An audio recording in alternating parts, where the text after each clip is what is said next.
Bien, mesdames, messieurs, bonsoir. Bienvenue à ces rencontres qui sont organisées par la médiathèque du Centre culturel Tjibaou. Ce soir, nous avons la chance et le plaisir de recevoir Ismet Kurtovic, qu'on ne présente plus ou presque. Mais comme c'est la première fois, il me l'a rappelé, qu'il intervient dans cette salle, je vais quand même en dire deux mots. Même si j'imagine que les gens qui sont dans la salle connaissent déjà une bonne partie de sa carrière. Donc Ismet est historien, bien évidemment. Il est titulaire d'une thèse de doctorat en histoire, la vie politique en Nouvelle-Calédonie, 1940-1953. Il a été, pour ceux qui s'en souviennent, j'allais dire un brillant directeur du Cercle des archives de Nouvelle-Calédonie. Mais il a d'autres talents, puisque, en l'occurrence, Ismet est aussi dramaturge. Il a publié quelques pièces de théâtre. Et il y en a une qui est restée, j'allais dire, dans les mémoires pour l'hilarité générale que ça a pu provoquer. Je pense aux comédies Broussard, bien évidemment. Alors il a choisi ce soir d'évoquer une séquence, j'allais dire, historique, importante, fondamentale de ce pays, le 19 septembre 1940, donc que l'on va commémorer d'ici 2 petits jours. Il s'agit du ralliement de la Nouvelle-Calédonie à la France libre. Donc on verra ce soir ce qui a motivé les Calédoniens et en quoi ça a pu consister cet engagement. Alors, vous êtes à mon goût trop peu nombreux dans cette salle, donc j'imagine que ceux qui ne sont pas là le sont parce que cette conférence est filmée. Donc comme vous pouvez le voir, elle est filmée par Calédonia. Elle sera diffusée à une période que nous ne connaissons pas encore, qui reste en fonction de leur grille de programmation. Par contre, la conférence enregistrée en audio sera disponible dès ce week-end sur notre site www.adck.nc en cliquant sur catalogue de la médiathèque et publications multimédia et avec le nom du conférencier juste derrière. Voilà, j'espère que d'autres vont nous rejoindre d'ici peu.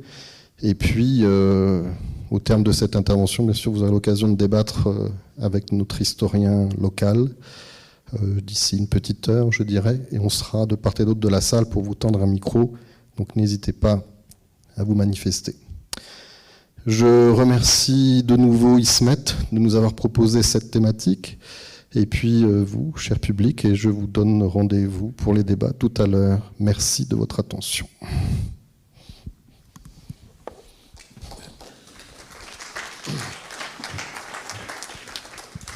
Bonsoir. Je voudrais d'abord dédier cette conférence au soldat qui est sur votre gauche, là. C'est M. Louis Kasni-Warti, c'est le dernier volontaire du bataillon du Pacifique. Il a 101 ans. Il habite dans la région parisienne. Donc, je l'ai eu au téléphone il y a une dizaine de jours. Et donc, voilà, je voudrais lui dédier cette conférence. Et d'abord, commencer par parler du statut de ce sujet.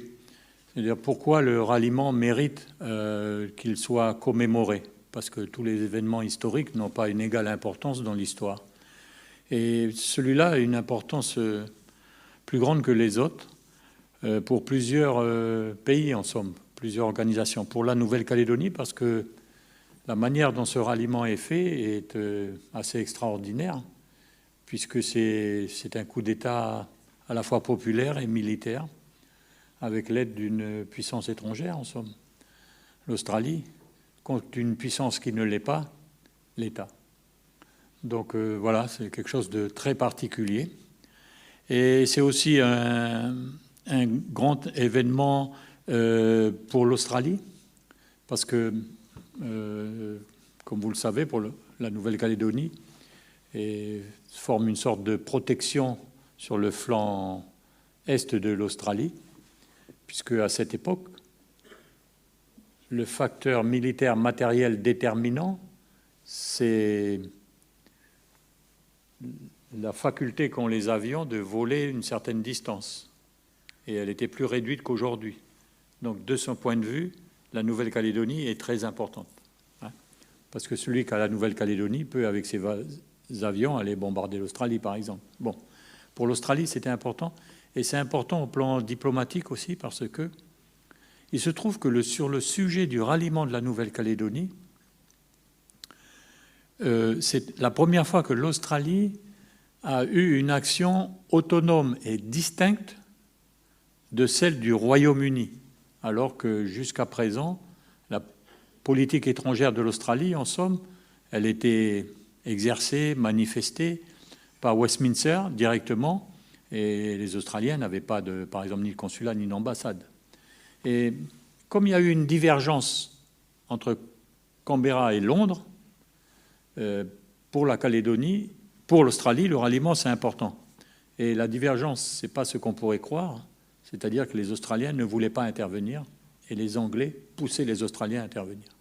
Donc c'était un peu le contraire. Et naturellement, ça a eu de l'importance, mais on ne le sait pas sur le même moment pour les États-Unis d'Amérique, puisque cela va faciliter l'action militaire des États-Unis que la Nouvelle-Calédonie soit disponible.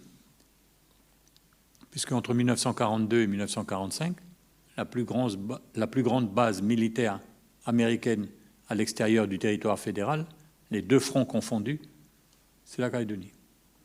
Donc, comme a dit l'historien Kim Holland, qui est le spécialiste de la Deuxième Guerre mondiale en Calédonie, c'est un Américain, professeur Kim Holland. Et comme il a dit le fait que la Calédonie soit de gaulliste, comme on disait à l'époque, ça a été un avantage.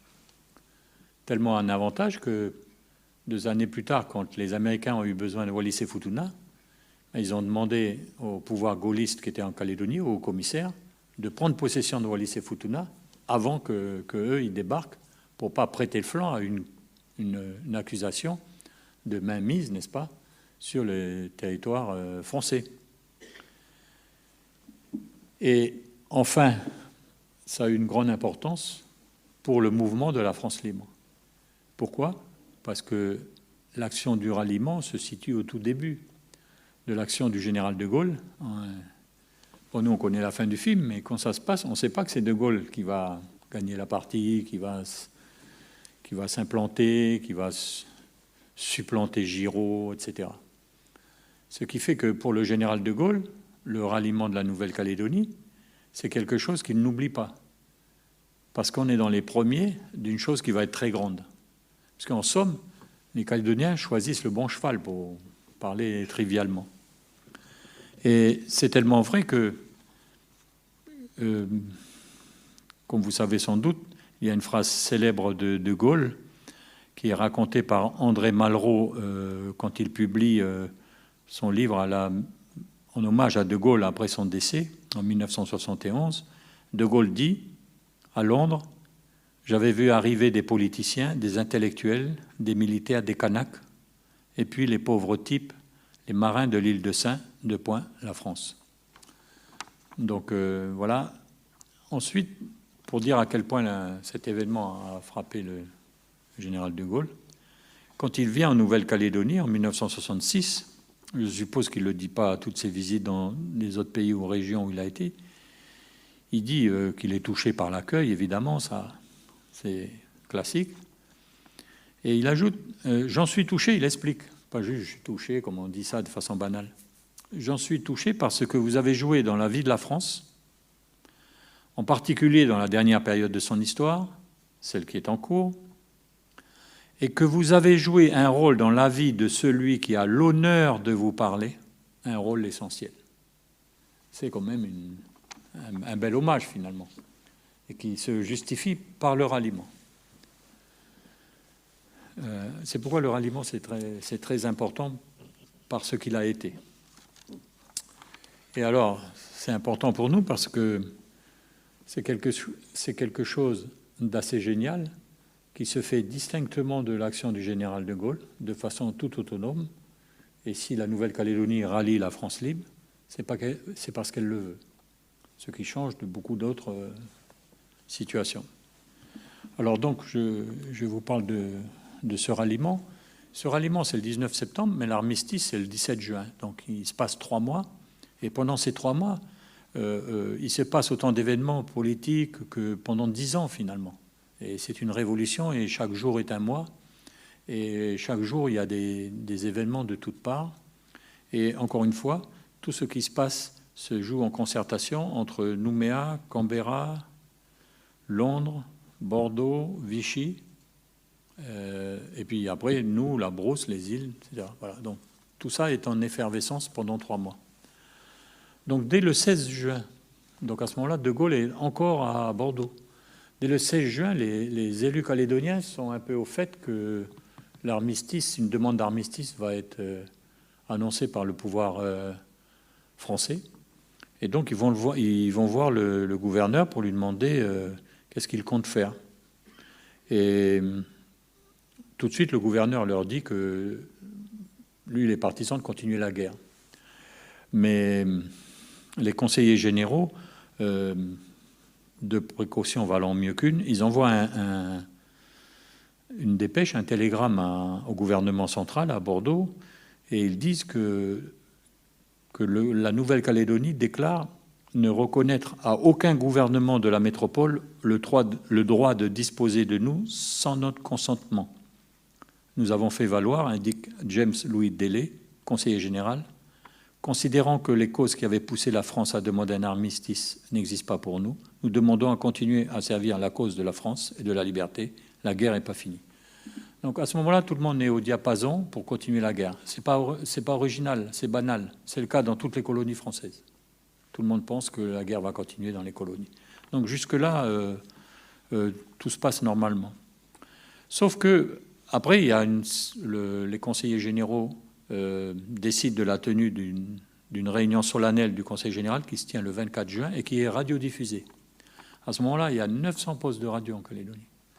Donc tout le monde l'écoute. Et donc il y a une déclaration solennelle de l'ensemble des élus pour dire que la Calédonie est prête à faire la guerre intégralement avec toutes ses obligations et à continuer la lutte contre les puissances de l'Axe aux côtés de la Grande-Bretagne. Et donc, le président du Conseil général est chargé d'en aviser le gouvernement de Sa Majesté. À ce moment-là, le secrétaire général, Bayardel, tout de suite, il dit « Ah, mais ça, c'est de la politique, je me retire, ça ne me concerne pas, etc. » Donc, ça commence à s'effriter la confiance qu'il y a entre nos élus et le gouverneur. Hein, voilà. Donc, ensuite... nos élus redemandent au gouverneur d'envoyer un télégramme au ministre des colonies pour qu'il ait les pouvoirs de gouverner la Nouvelle-Calédonie selon nos intérêts. Donc que Paris, enfin c'est pas Paris, c'est Bordeaux ou Vichy, ça dépend à quel moment le télégramme arrive, disent au gouverneur « Ok, vous avez toute latitude pour gouverner selon les intérêts de la Calédonie ». Le gouverneur refuse d'envoyer le télégramme. Et deuxième chose, il refuse de participer à la revue du 14 juillet 1940, alors qu'il y a des manifestations patriotiques et déjà des Calédoniens décident de continuer la guerre. Donc ces deux choses-là vont évidemment faire que le Conseil général commence à avoir des doutes sur le gouverneur. Donc, si vous voulez, à ce moment-là, nos élus ont le vertige, la situation elle est angoissante parce que en quelques jours, la Calédonie, elle est isolée de la métropole, hein, sans instruction, sans nouvelles du gouvernement central. Et même, ils pensent que la Calédonie est en train d'être livrée à une puissance étrangère. Ensuite, tout notre commerce extérieur, il est centré sur la métropole, importation, exportation, à titre principal. Donc là, on est devant l'inconnu. En somme, le sort de la Nouvelle-Calédonie est comme suspendu. Alors, ce qui se passe, c'est que des hommes prennent l'initiative. Parce que c'est toujours comme ça dans les périodes historiques. Il y a des gens qui prennent plus d'initiative que d'autres, qui voient mieux les choses, qui anticipent et qui proposent. Et les gens qui voient ça, ce sont ceux qui se réunissent autour d'un homme qui est vraiment celui sans lequel le ralliement n'aurait pas eu lieu, tellement sa volonté personnelle de faire le ralliement était forte. C'est M. Michel Vergès, qui est notaire et qui est un ancien combattant de la guerre 14-18 et qui avait été décoré parce qu'il avait refusé de reculer devant l'ennemi alors qu'il en avait reçu l'ordre. Donc, pour vous dire le tempérament. Donc, lui, Michel Vergès, tout de suite, il décide de préparer un manifeste qui met la Nouvelle-Calédonie juridiquement en état de continuer la guerre. C'est-à-dire que lui, il dit, pour continuer la guerre, il faut changer de statut. Et ça tombe bien, parce que les Calédoniens sont autonomistes depuis le début du XXe siècle, mais très autonomistes, très, très autonomistes. Donc, en fait, la guerre, c'est une opportunité aussi pour s'affirmer devant le pouvoir central et conquérir son autonomie. C'est une opportunité parce que c'est indispensable pour continuer la guerre, hein, puisque apparemment, le pouvoir central ne veut pas être conciliant sur les libertés accordées à la Calédonie. Donc, voilà ce qu'il propose, pour vous donner une idée de l'audace politique. Et alors, donc, il y a un manifeste qui est signé par plus de 1000 personnes, et donc il y a une campagne en faveur de cette stratégie-là. Il propose que la conduite de la guerre soit confiée à une assemblée délibérative, qui se composera d'une délégation de tous les conseils et assemblées élus, d'une délégation des groupements corporatifs et professionnels, anciens combattants, fédérations, syndicats. Son rôle est de faire la guerre en y apportant la volonté sans détour de la gagner, soit, premièrement, représenter réellement la volonté de la population calédonienne, c'est-à-dire nous on continue la guerre. 2, fixer nos décisions face aux problèmes extérieurs et nos rapports avec les différents gouvernements ou comités français. Donc nous, on agit seul, singulièrement. On est à l'égal de De Gaulle, en somme. On dit que nous, on est tout seul la France et on décide tout seul comment on va régler nos relations avec la France et les mouvements de résistance. Et enfin, prendre seul ou partager s'il y a lieu. Alors c'est amusant, prendre seul ou partager s'il y a lieu avec les autorités civiles et militaires les responsabilités résultant des présentes décisions. Donc là, on a vraiment une volonté radicale de, institutionnellement, faire que la Nouvelle-Calédonie, libre et indépendante, ce n'est pas mon expression, c'est celle d'Henri Millard, ancien président du Conseil général, qui dit à une séance « La Calédonie libre et indépendante ne saurait accepter les conditions humiliantes d'un armistice. » Voilà. Et à ce moment-là, ce que les Calédoniens écrivent, c'est pratiquement mot à mot l'attitude du général de Gaulle, telle que l'exprime Jean-Louis Crémieux-Brillac, qui est l'historien de la France libre. Lui, il dit que la formation par le général de Gaulle d'un comité national français qui n'est pas encore la rupture avec le gouvernement de Bordeaux, ni la constitution d'un gouvernement rival, mais un grand pas dans cette voie. Donc, de Gaulle comme nous, on crée les conditions pour pouvoir continuer. Donc, devant cette attitude, que fait le gouverneur ? Donc, le gouverneur, il joue sur les deux tableaux, finalement. Donc, il dit qu'il sera fidèle à la proclamation du 24 juin.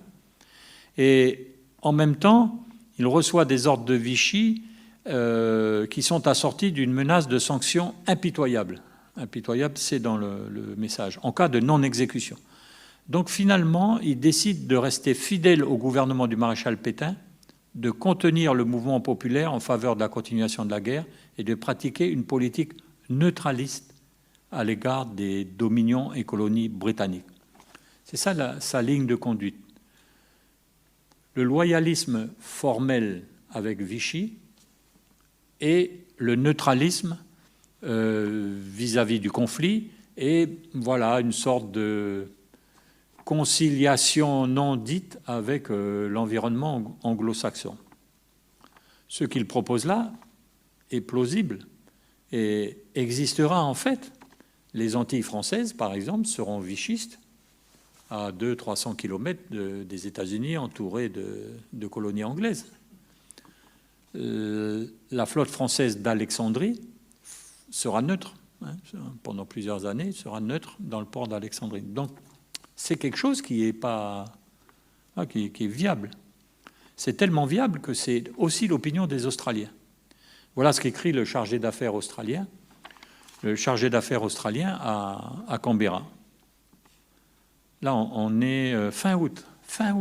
Donc, juin, juillet, les Calédoniens s'organisent, il y a des comités, il y a des pétitions, il y a des réunions du Conseil général pour se tenter changer de statut.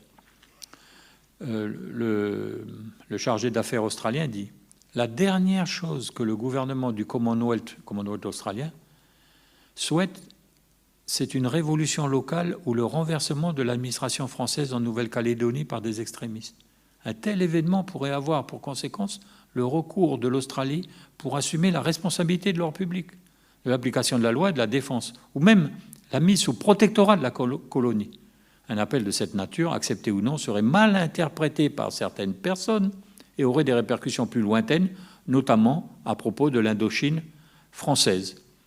La meilleure solution nous paraît être d'avoir une administration invoquant une allégeance formelle à Vichy, mais montrant de la sympathie pour les demandes de la populace pour continuer l'effort de guerre, c'est-à-dire coopérer avec les Alliés aussi loin que possible. Voilà.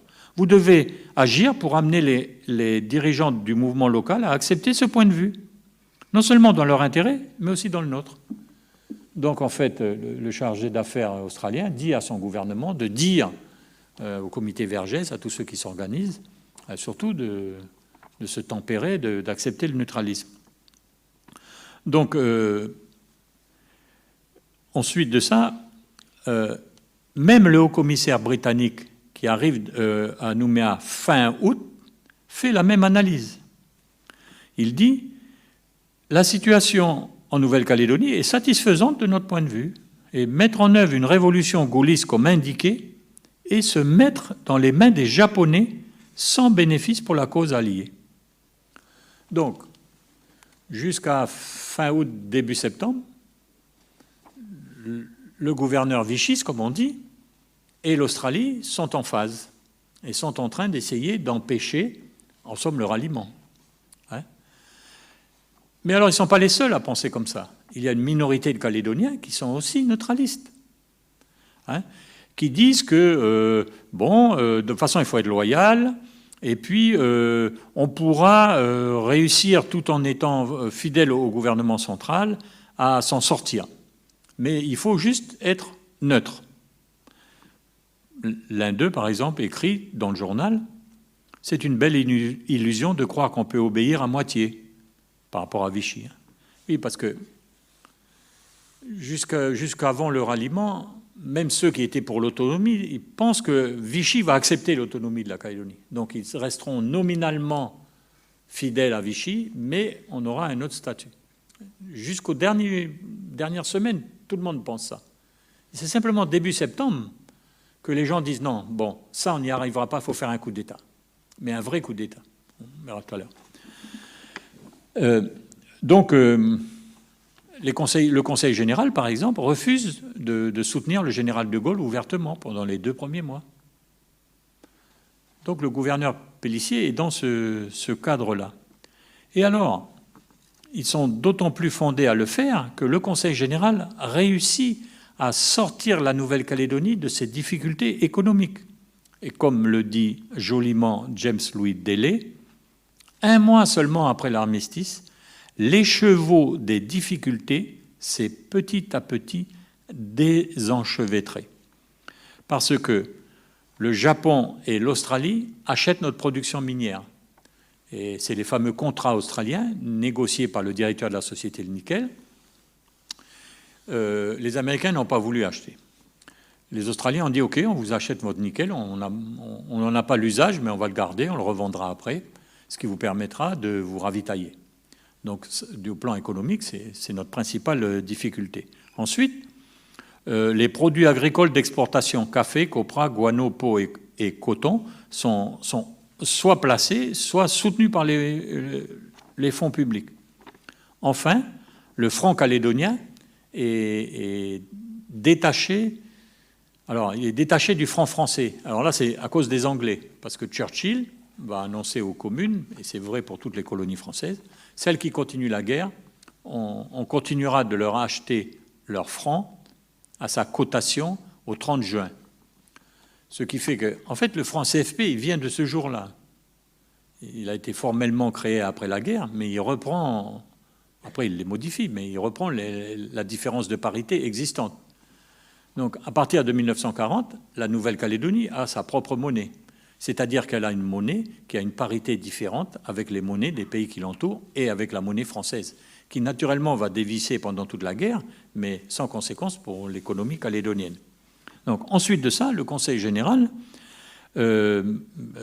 modifie les tarifs douaniers avec l'Australie et d'autres pays fournisseurs. Tout ça est fait sans l'accord du pouvoir central, alors qu'il est légalement obligatoire. Donc on applique, on fait, c'est pas grave. Et comment dire, on vit économiquement de façon indépendante. Bon, on comprend bien que l'esprit autonomiste calédonien est fondé sur le principe qu'à cette époque, toutes les dépenses de la Nouvelle-Calédonie sont assumées par l'activité économique de la Calédonie. Même le gouverneur est un salarié du budget local. Alors, en plus de ça, le gouverneur Pélissier laisse les comités qui s'organisent pour continuer la guerre libres de recruter du monde, d'envoyer des colis en France, de faire de la propagande dans le journal. Ce qui fait que si vous êtes attentif et vous lisez le bulletin du commerce ou la France australe de juin à septembre, ben vous avez dans ce journal des textes légaux qui sont émis par le maréchal Pétain, vous avez des appels pour De Gaulle, vous avez des appels pour créer des comités pour défendre la France, vous avez des appels pour créer la Croix-Rouge. C'est un pays qui n'est pas en guerre dans un camp très précisément. Hein. Donc ce neutralisme-là fonctionne. Voilà.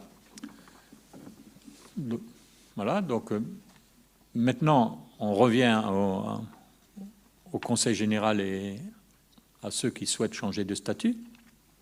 Ça, c'est l'attitude du gouvernement central, qui cherche à jouer un peu sur les deux tableaux.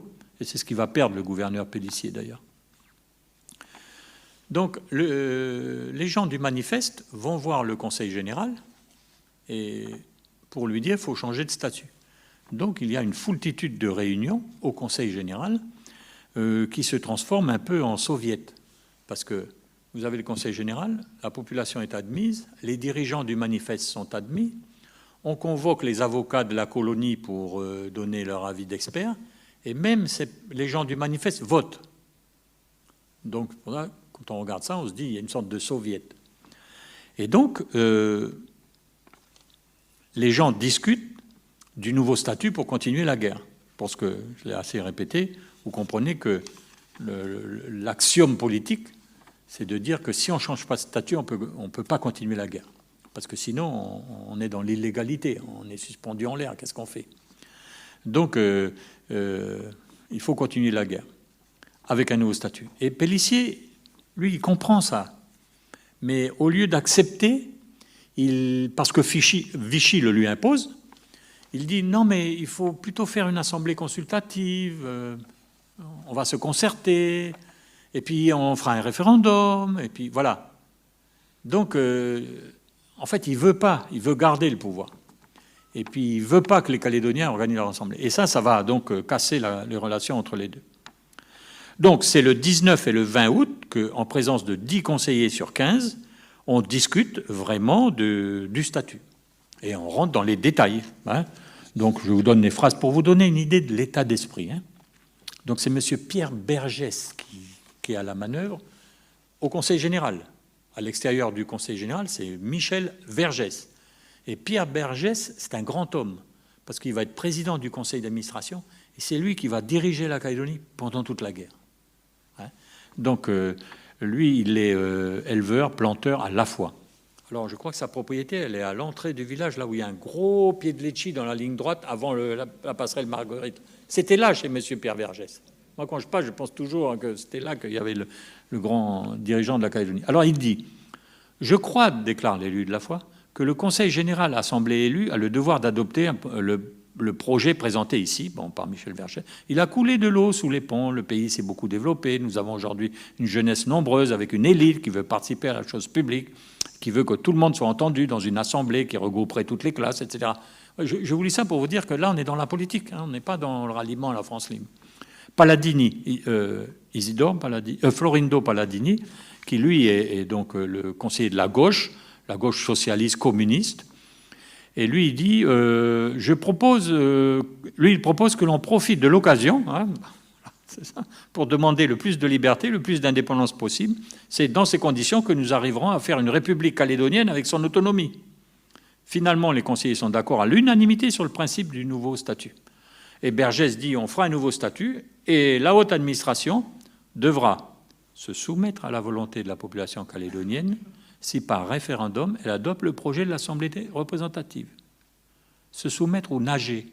En tout cas, nous ne voulons pas que notre projet soit enterré, ajoute Vergès, avec prémonition, parce qu'il va être enterré. Donc, le lendemain, le Conseil général nomme une commission, et cette commission va commencer à travailler et va fixer des réunions. Mais pendant ce temps-là, la vie continue. Et la vie qui continue, c'est la guerre. Et deux événements importants vont... Attendez, là je reprends... Attendez. Oui, ouais. Deux événements importants vont contrarier ce scénario calme et tranquille. On va continuer la guerre, on va faire un statut, on va le voter, on va le voter. Le premier, c'est que le gouvernement central ressuscite et se manifeste. Vichy envoie un bateau de guerre à Nouméa, le Dumont d'Urville. La situation se tend à Nouméa. Il y a un bâton de dynamite qui est lancé dans le jardin du gouverneur. Le secrétaire général est molesté quand il sort de son bureau, de telle sorte que la situation se tend. Et le Dumont d'Urville, en plus, il ne rend pas tellement service au gouverneur parce qu'il y a 121 fusiliers marins dans ce bateau et ils défilent en ville et puis se font caillasser et puis le capitaine de Kievrecourt lance des appels à la population pour rester loyal. Donc il y a une atmosphère qui se tend. Voilà. Donc la position elle est de plus en plus dure à tenir. Surtout que Vichy ressuscite et envoie des injonctions, des instructions très strictes au gouverneur. Je vous lis. Donc ça, c'est l'amiral Platon, qui est le secrétaire d'État aux colonies, dans le deuxième gouvernement Pétain. Renseignements parvenus aujourd'hui dénoncent grave situation que méthode dilatoire employée jusqu'ici n'a pas évité. Je vous prie de gouverner.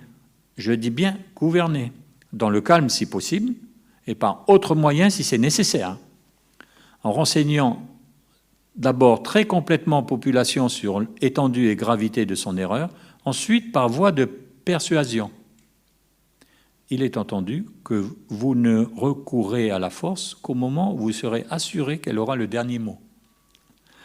Indispensable, interdire immédiatement tout rassemblement ainsi que toute manœuvre tendant à un référendum comme constitution comité dissident. Assurer sans délai censure de presse. Donc les instructions sont catégoriques et ce qui fait que tellement que d'ailleurs pas d'Argentlieu mais Pélissier, il est rappelé à Vichy et un autre gouverneur est nommé, c'est le colonel Denis. Donc en plus de ça, la Nouvelle-Calédonie est informée que des négociations ont lieu entre Vichy et le Japon sur le nickel calédonien. Et le 3 septembre, le gouverneur informe les conseillers généraux présents à Nouméa et les représentants du mouvement dit du manifeste, donc pour bien vous donner le pouvoir, à la population, que le gouvernement français s'est engagé à livrer au Japon toute la production métallurgique et minière du territoire et à permettre la venue de travailleurs et de matériel japonais pour l'exploitation des mines. À ce moment-là, il n'y a pas la guerre avec le Japon. D'ailleurs, après, la Calédonie, en 1940, va exporter son minerai sur le Japon. Mais bon, là, c'est quand même autre chose. Donc ça effraie nos élus et ça force leur déterminisme et leur radicalisme. Parce que les choses vont en progression. Parce que, évidemment, quand on regarde avec le recul, il y a l'appel du 18 juin, puis il y a le ralliement du 19 septembre, c'est bien, ça se fait bien. Puis surtout, il arrive à Nouméa, puis il tape à la porte, puis il dit au gouverneur, tu t'en vas, je prends ta place. Non, c'est pas du tout le scénario qui a été fait. Donc ça, c'est le premier facteur qui contrarie le déroulement classique de changement de statut. Et le deuxième, naturellement, c'est le mouvement en faveur du général de Gaulle. Et le mouvement en faveur du général de Gaulle débute tout doucement. À partir du mois de juillet, le général de Gaulle, qui a beaucoup de choses à faire, mais se préoccupe de l'ensemble des colonies, quand on voit tous ces télégrammes, lance la ligne en Nouvelle-Calédonie.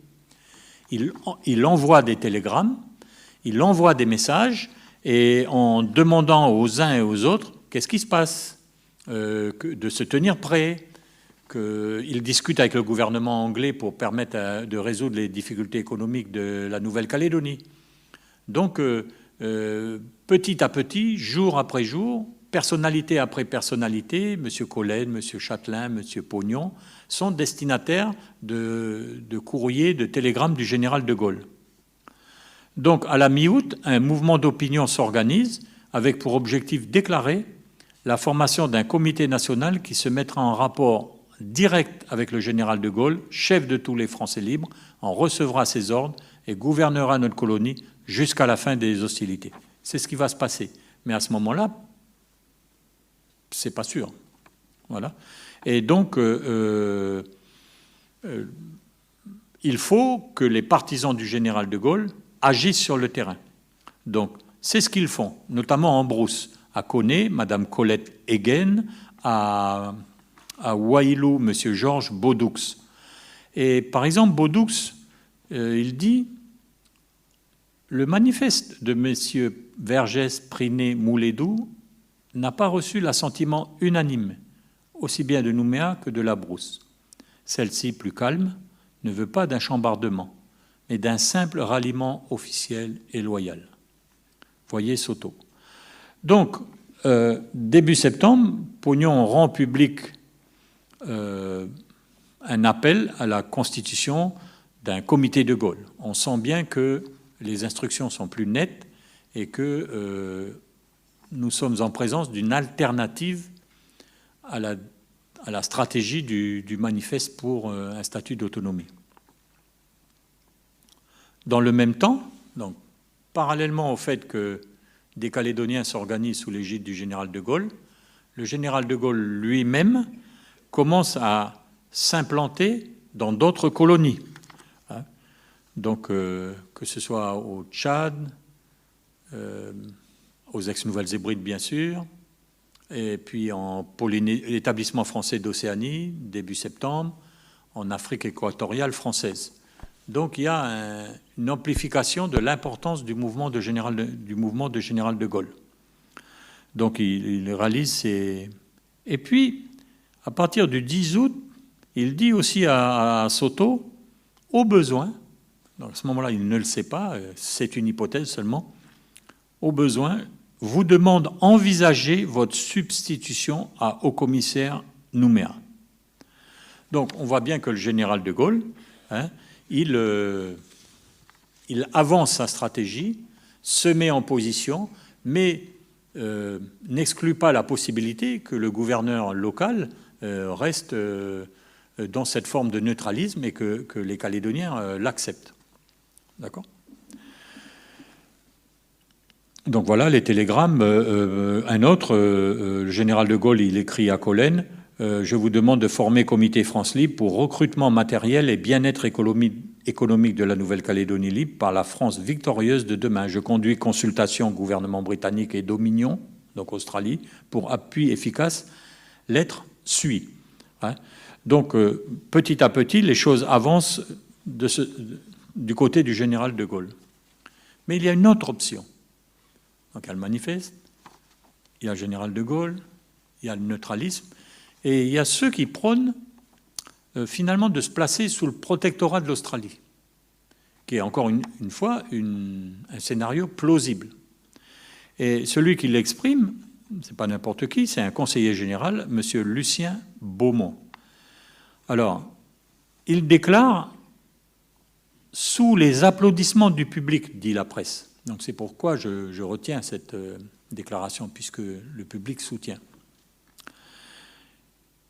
Alors, il dit le Conseil général, représentant la population calédonienne, proclame hautement et solennellement l'autonomie administrative et économique de la Nouvelle-Calédonie, place celle-ci sous la protection de notre allié, l'Angleterre, et dépêchera auprès du gouvernement général de l'Australie une délégation pour la mise au point de différents problèmes économiques et politiques. Donc, à ce moment-là, c'est une option. C'est une option. Mais au début du mois de septembre, chaque option vit sa vie, j'allais dire, chaque option vit sa vie, et à un moment donné, les partisans du changement de statut réalisent qu'ils ne pourront pas changer de statut et qu'il vaut mieux, pour changer de statut, rallier le général de Gaulle.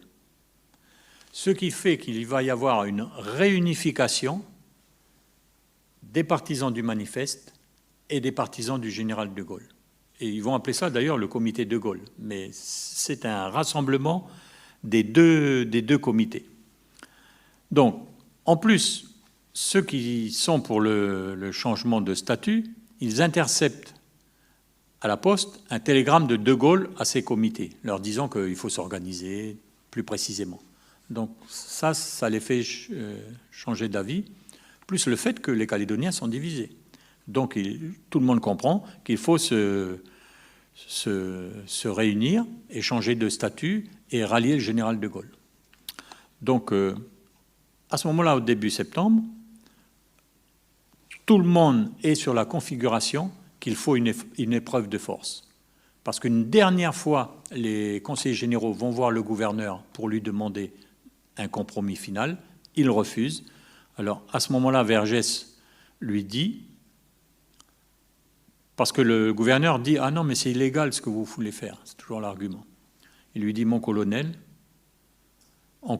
lui répond Vergès en conclusion de la confrontation qui se tient en présence des conseillers généraux résidant à Nouméa, « Ce n'est plus entre nous qu'une question de force. Si vous êtes les plus forts, nous nous inclinerons. Si nous sommes les plus forts, il faudra vous résigner. » Et Vichy aurait quand même pu être les plus forts, parce qu'ils ne sont pas tout à fait démunis. Il y a le courant neutraliste, il y a le Dumont d'Urville, et puis, début septembre, Vichy envoie un autre navire de guerre avec 2 compagnies de fusiliers marins, l'amiral Charner. Et l'amiral Charner quitte l'Indochine entre le 15 et le 17 septembre, mais les Australiens, au large du Queensland, lui disent de faire demi-tour, sinon ils vont le bombarder. Et donc l'amiral Charner fait demi-tour. Ce qui fait que ce n'est pas des paroles en l'air de parler de l'épreuve de force.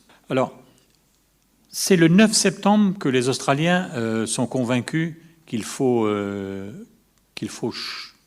soutenir le ralliement. Et ils sont convaincus par Londres. C'est Londres qui insiste.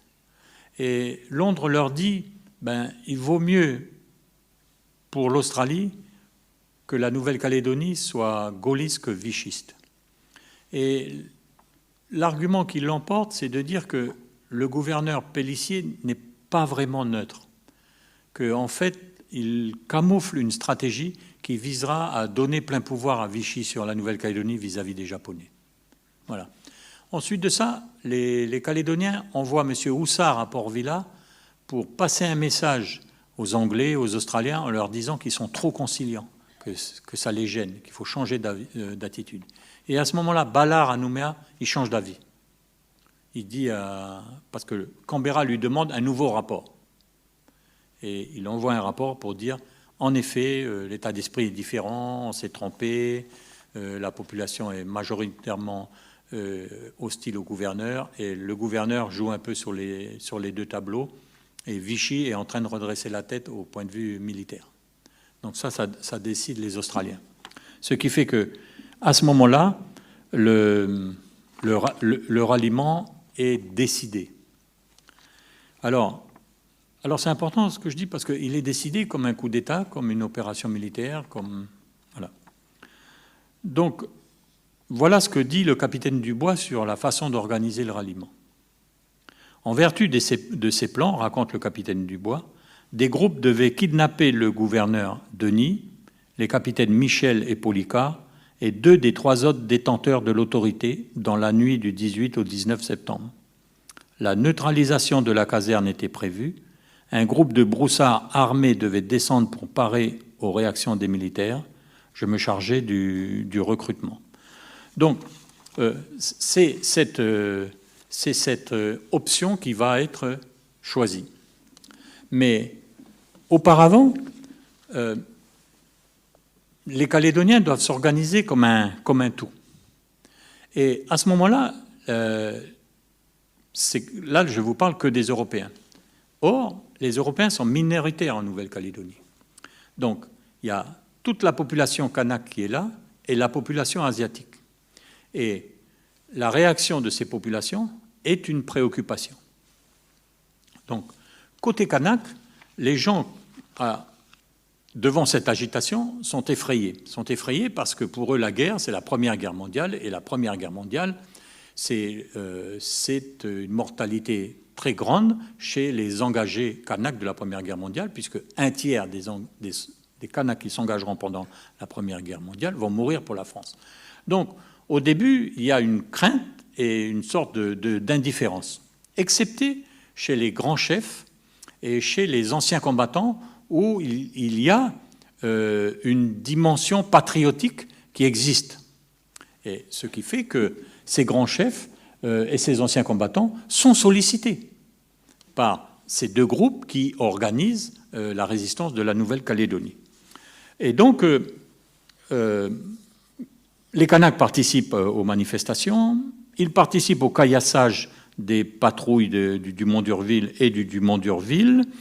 Et puis, quand les broussards vont descendre à Nouméa, j'en parlerai tout à l'heure, un quart des broussards seront des Kanaks de l'intérieur. Et ce qui sera nouveau dans l'entrée des Kanaks dans le volontariat, c'est qu'il sera l'objet d'une négociation politique. C'est-à-dire que les grands chefs diront bien aux autorités qui prennent le pouvoir, à la fois au comité du manifeste, au comité de Gaulle, que l'engagement des Kanaks est conditionné par la fin de l'indigénat et l'obtention de la citoyenneté française après la guerre. Alors, ça c'est bien dit dans un télégramme d'octobre 40, donc juste après le ralliement, par Nesline, le grand chef Henri Nesline, qui écrit à De Gaulle dès octobre 40, et il dit, bon, j'ai lancé un appel avec d'autres au ralliement de tous les indigènes, et je vous demande, là je cite, je vous demande de donner l'assurance qu'en reconnaissance de notre geste et le sacrifice de la vie de ceux qui, là-bas, vont sûrement tomber, qu'il nous soit donné la faculté d'accéder au titre de citoyen français. Donc, ça va être un fil directeur de la conduite des autorités kanaks dans ce pays par rapport à l'engagement des gens des tribus. Et c'est une promesse qui sera tenue à la Libération, non seulement par le général de Gaulle, mais par d'autres, et les volontaires pousseront dans cette direction de façon décisive. Alors, il y aura des engagements, mais ça va être inégal. C'est pourquoi je dis que l'engagement des Kanaks dans la guerre a été décidé de façon plus libre que pour la Première Guerre mondiale. Parce qu'il y a des régions où il n'y a personne qui s'engage, et il y a des régions où il y en a un peu plus, et d'autres très peu. Donc on voit bien que le volontariat a prédominé. Alors toujours dans un cadre coutumier, parce qu'il y aura des cérémonies coutumières de déclaration de guerre à l'Allemagne, notamment aux îles Loyauté. Donc les choses s'enclenchent comme ça, et dans le projet de nouveau statut du manifeste, il a été prévu qu'il y ait des Kanaks qui soient électeurs et qu'il y ait 4 postes de conseillers généraux réservés à la population kanak. Et là, on est en 1940. Donc cette dimension de la participation des Kanaks au ralliement, elle a une réalité, qui n'est pas dominante, mais une réalité. Pour la population asiatique, donc il y a 3 composantes. Les Vietnamiens ne sont pas concernés directement, mais certaines individualités remarquables s'engagent comme volontaires. Bon, il y a l'exemple naturellement de M. Jean Tranap, qui sera compagnon de la Libération et qui fera une guerre héroïque, et qui est vietnamien. Et il y a les enfants de pères japonais qui vont s'engager dans l'armée française en Nouvelle-Calédonie. Souvent même certains s'engagent dans l'armée et puis on leur retire la nationalité française et ils sont dans l'armée. Il y a des situations qui, au plan juridique, sont absolument particulières. Et pour les Indonésiens, ne sont pas concernés par la guerre, mais comme je vous le disais, le dernier volontaire est indonésien. Il est ici sur la photo. Donc, voilà comment les choses se passent. Donc on est bien arrivé au point où la décision d'affronter l'État a été prise. Donc techniquement, le ralliement... voilà, attendez, excusez-moi.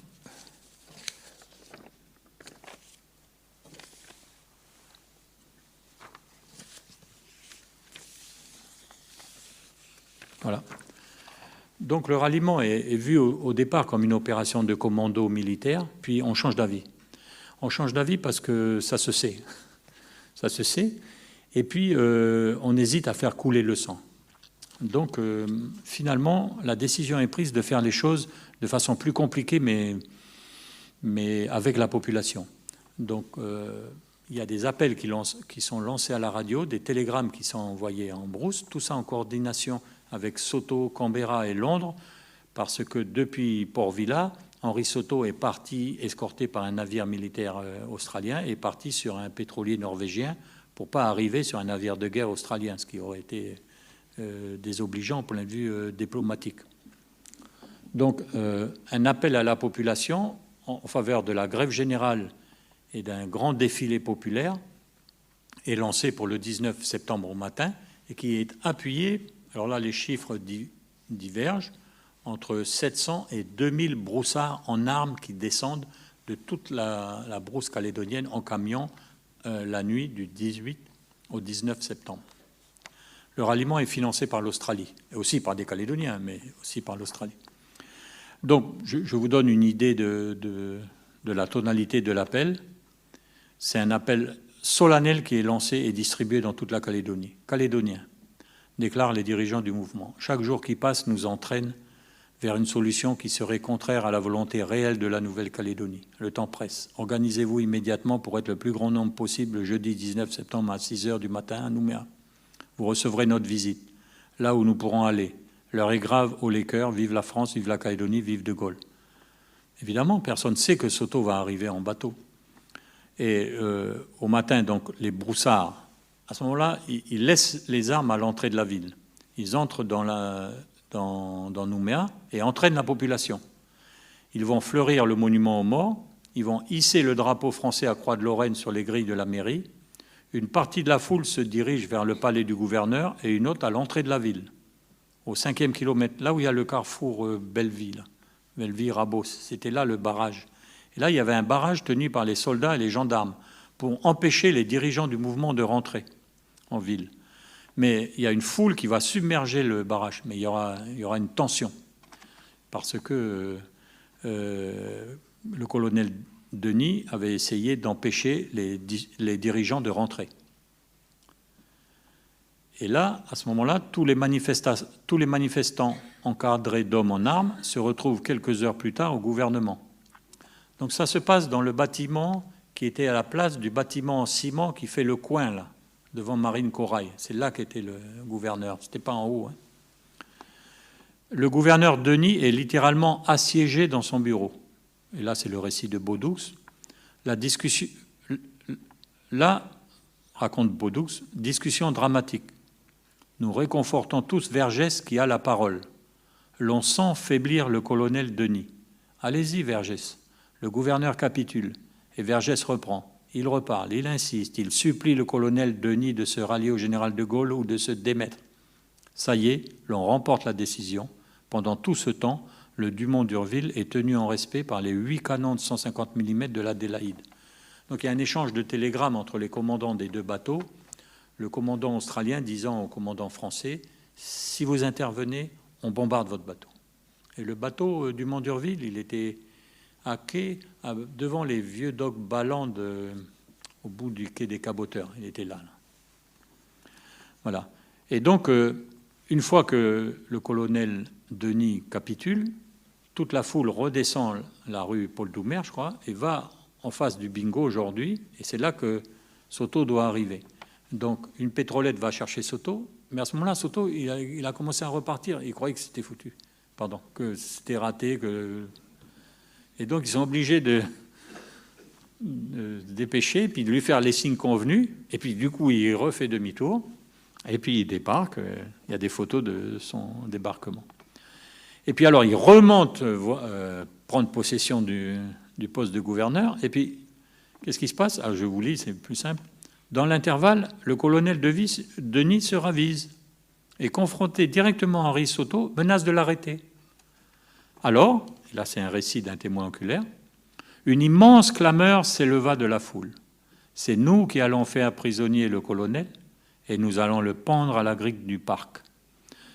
Sachant que j'avais sous la main les membres du comité de Gaulle, le colonel déclara céder devant la force. Aussitôt, Denis est arrêté. Il est emprisonné à la fois. C'est pour ça que 1 an ou 2 ans après, les Calédoniens se rappelleront et ils emprisonneront aussi un haut commissaire à la fois, une deuxième fois. Et Soto peut, comme il le dit dans son récit des événements, prendre possession du gouvernement de la Nouvelle-Calédonie.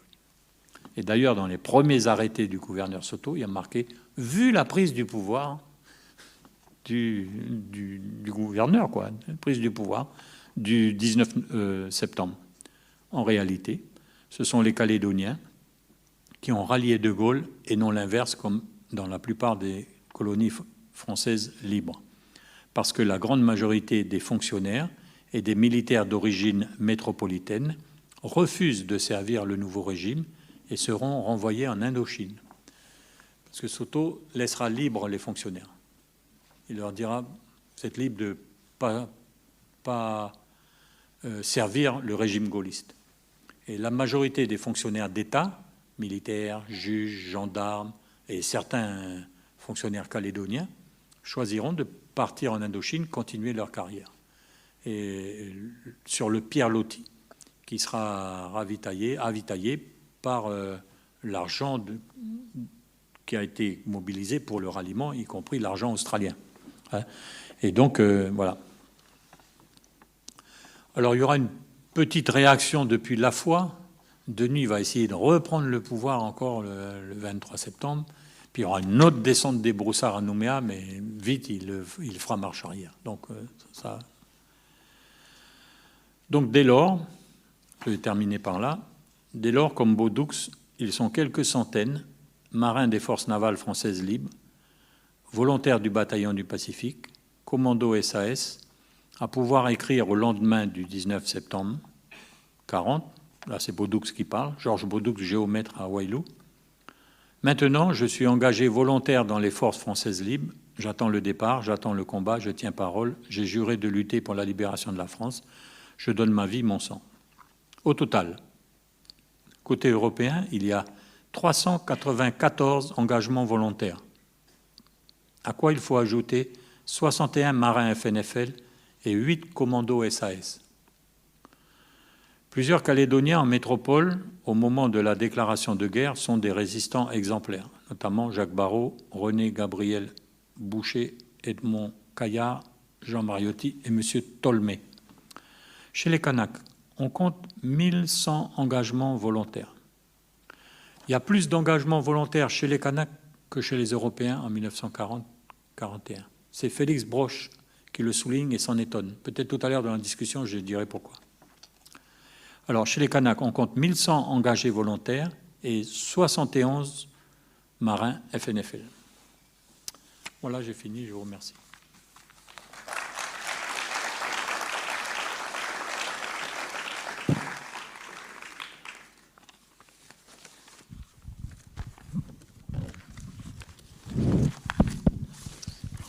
Bien, les micros sont à votre disposition si vous voulez justement entamer la discussion dont parlait Ismet il y a un instant.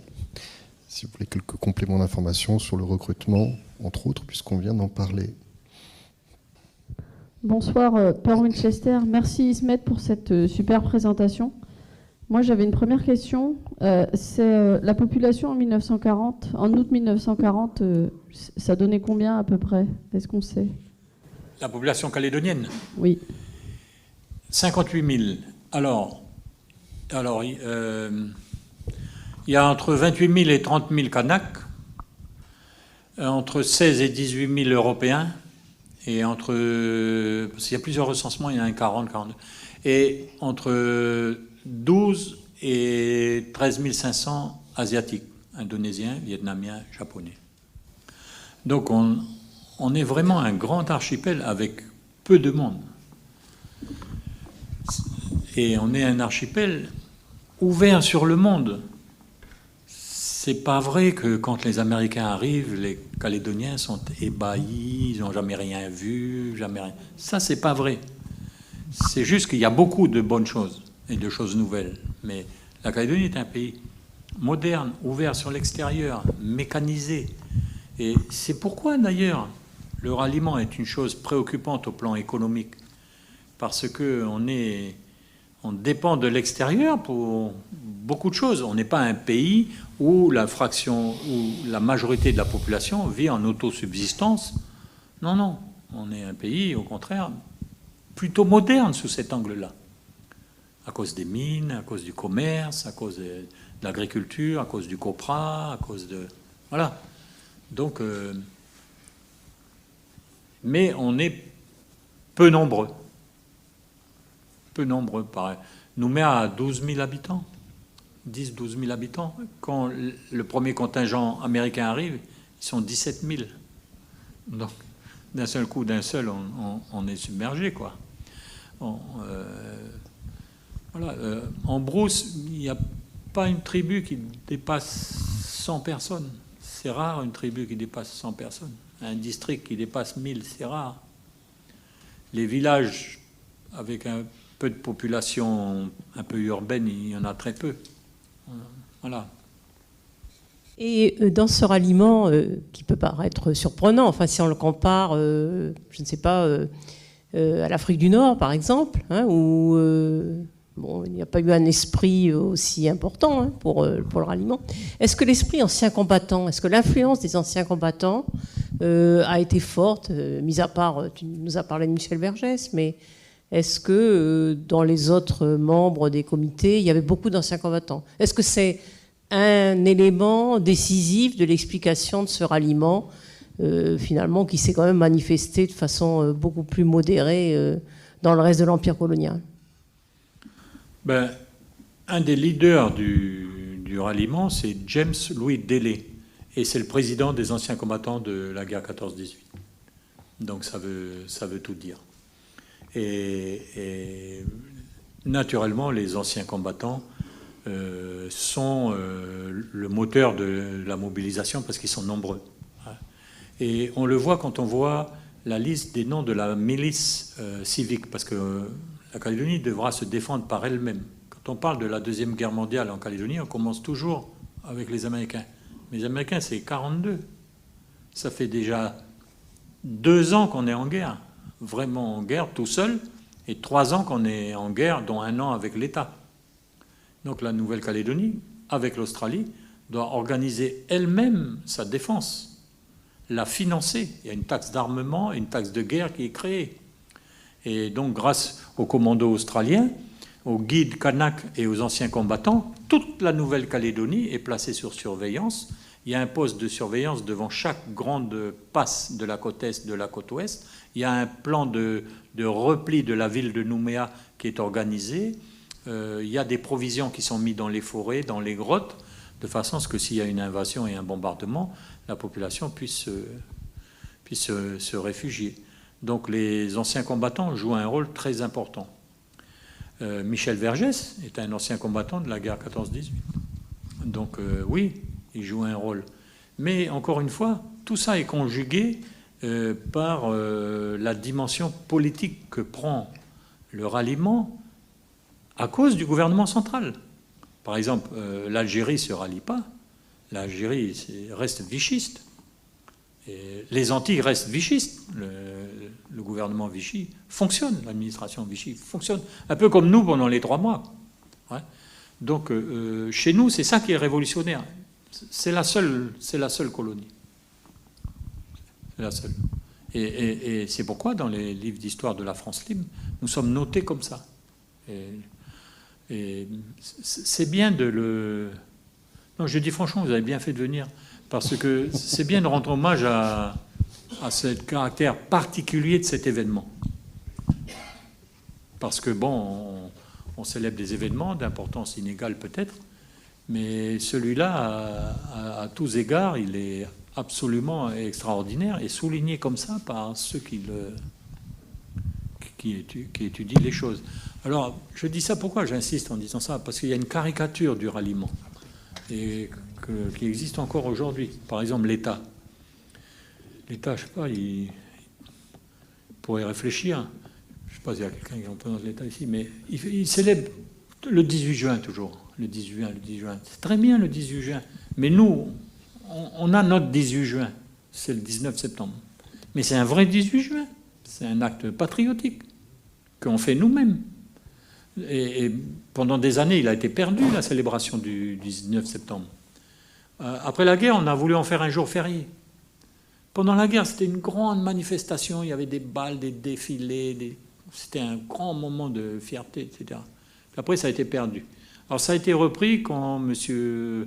Robineau et M. Casaroli ont refait une revue. Puis après, ça a été fait comme une cérémonie, comment je vais dire les choses, je vais dire étroitement patriotique, quoi, sans prendre en compte la dimension indigène à nous, quoi. Et c'est ça qui est en train de reprendre de façon positive, parce que c'était ça. Hein. Il y a une vingtaine d'années, je faisais une émission de télévision et j'étais à côté de M. Paul Robineau. Paul Robineau, c'était un commando SAS. Il a été parachuté derrière les lignes allemandes. Il a dansé avec la reine-mère à Glasgow. Enfin, c'était un personnage qui a eu une guerre extraordinaire. Puis moi, j'étais un peu intimidé. Puis j'avais vu tout ça. J'ai mis longtemps à comprendre tout ça parce que, voilà, très longtemps à pouvoir me dépioter dans tout ce qui se passait parce que c'est vraiment compliqué. Et donc j'ai dit, bon, ben, je vais lui demander quand même pour m'assurer que je vois bien ce que je lis. Je dis, mais monsieur Robineau, si j'ai bien compris là, Michel Vergès, il voulait l'indépendance de la Calédonie, puis il voulait être président. Et puis il me regarde, puis il me dit, mais oui, c'est ce qu'il voulait, puis on a été assez cons pour ne pas le suivre. Donc c'est pour vous dire que c'était vraiment l'état d'esprit spécifique de notre aliment. Voilà. Mais ça n'enlève en rien à sa dimension patriotique, tellement que c'est lui qui a provoqué l'engagement des volontaires. C'est pourquoi j'ai mis la photo des 3 volontaires ici. Ça, c'est les 3 porte-drapeaux. Donc, c'est les 3 plus décorés du bataillon. Et c'est en septembre 1945 à la Tour Maubourg à Paris, quand le général de Gaulle vient dire au revoir au bataillon du Pacifique. Parce qu'ils vont descendre dans le sud, embarquer sur le Sagittaire. Donc, de Gaulle veut les saluer.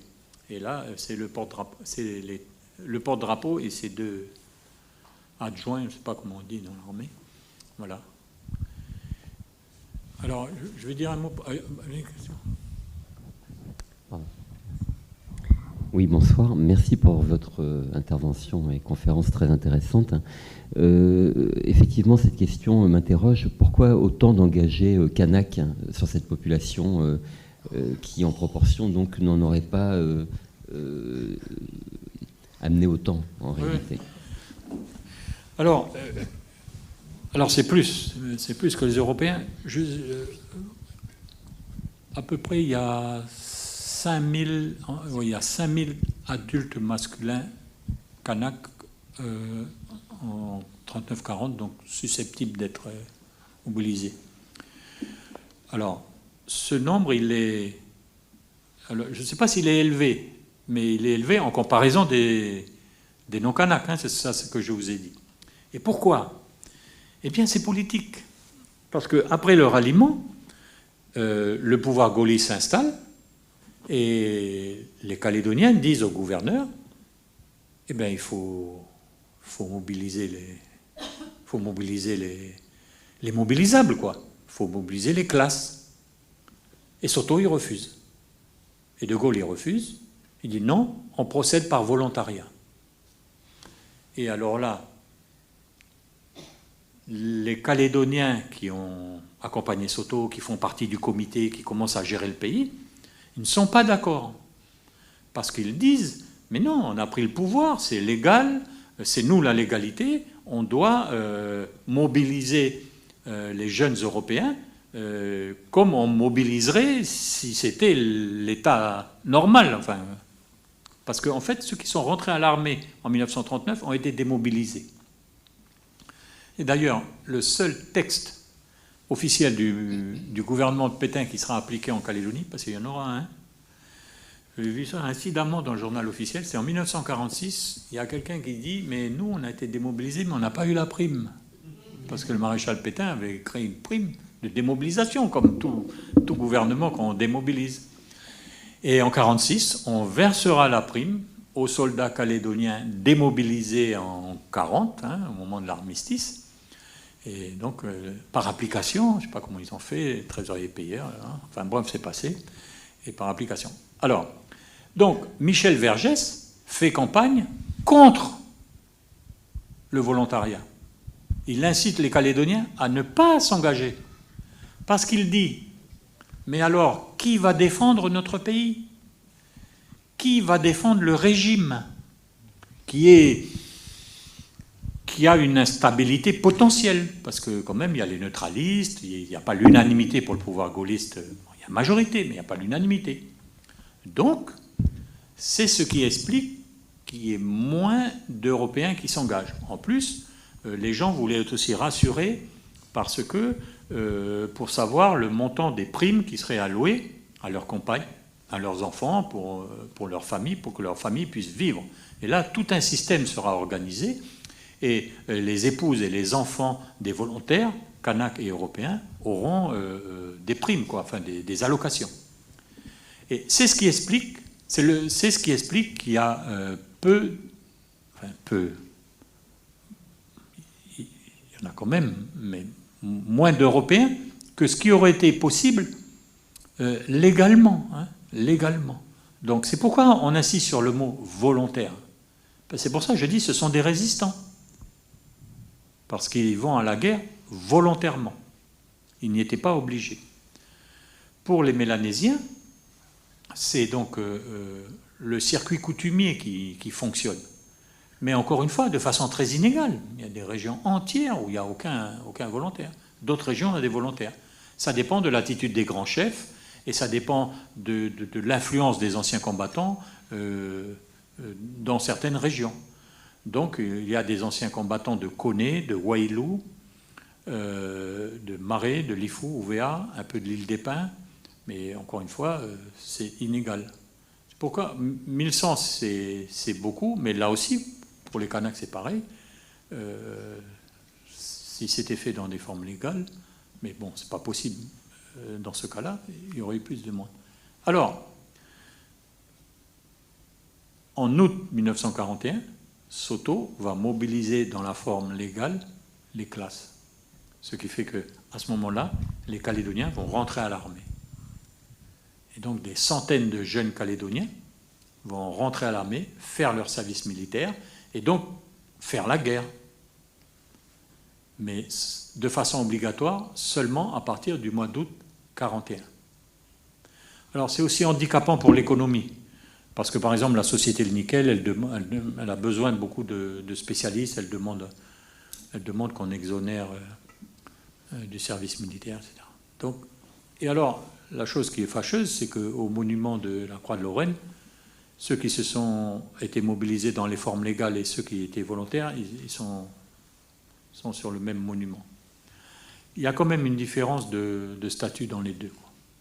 Et s'il y a peu de Calédoniens qui partent sur le front, c'est qu'à un moment donné, le gouvernement de la France libre n'a pas assez de moyens matériels pour permettre à un deuxième et un troisième bataillon de se former. Et en plus de ça, une fois que l'Afrique du Nord a été envahie par les Américains, puis s'est ralliée par la France libre, la France combattante, eh bien, la mobilisation, elle a lieu en Afrique du Nord, et Et le Pacifique n'est pas à même de fournir des soldats en nombre conséquent, de telle sorte que ça ne vaut pas la mobilisation matérielle. J'ai oublié de dire qu'il y avait 2 femmes volontaires aussi. Elles sont dans les chiffres qui sont là. Et il y en avait 200 qui ont voulu s'inscrire, 50 qui ont été retenus, et le général de Gaulle n'en prend que 2 parce que la raison, il y a plusieurs raisons. La principale raison, c'est que c'est les Anglais qui payent les forces de la France libre. Et donc, les négociations sont difficiles avec les Britanniques, et pour les femmes, il n'y a pas beaucoup de postes créés. Madame Raymond Rowley épouse Beer, et Madame Raymond Jor épouse Tessier. Les 2. Allô, merci Ismet. Tout à l'heure, tu as parlé de Bayardel un peu brièvement, et puis après, il y a eu le rapport Bayardel qui est dans un bulletin de l'Icevage d'ailleurs.